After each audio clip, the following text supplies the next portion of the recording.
অতিথি হিসেবে উপস্থিত রয়েছেন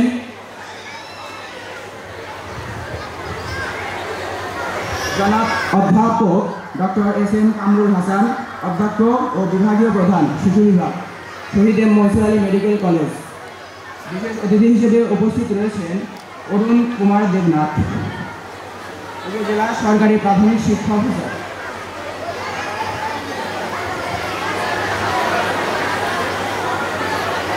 আরও উপস্থিত রয়েছেন জনাব আহসানুল্লাহ কবির, ম্যানেজার পূবালী ব্যাংক, সিরাজগঞ্জ শাখা এবং সিরাজগঞ্জ শাখা লিমিটেড। সভাপতি হিসেবে উপস্থিত রয়েছেন জনাব এস.এম. মুস্তাফিজুর রহমান, অধ্যক্ষ, Sirajganj ideal school and college. এবং আরও উপস্থিত রয়েছেন সিরাজগঞ্জ আইডিয়াল স্কুল অ্যান্ড কলেজের উপাধ্যক্ষ স্যার, অ্যাডমিন স্যার ও আরও শিক্ষক শিক্ষিকা এবং ছাত্রছাত্রী ও অভিভাবকদের আমার সালাম, আসসালামু আলাইকুম। আজকের দিনটি আমাদের সিরাজগঞ্জ আইডিয়াল স্কুল অ্যান্ড কলেজের গর্বের দিন।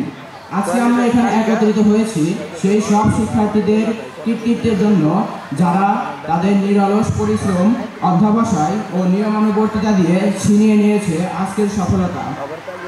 পুরস্কার প্রাপ্ত সকল শিক্ষার্থীদের সাফল্য আমাদের জন্য অনুপ্রেরণা। তোমরা প্রমাণ করেছো স্বপ্ন দেখলেই কিভাবে তা প্রকাশ করতে হয়। অভিনন্দন তোমাদের যারা পুরস্কার পেয়েছো। আর যারা পুরস্কার পাওনি তাদের কাছে আমার একটাই কথা, কখনো হার মেনো না, জীবনের পরিশ্রম করে যাও, কারণ জীবনের প্রতিটি ব্যর্থতা আমাদের নতুন কিছু শেখায়।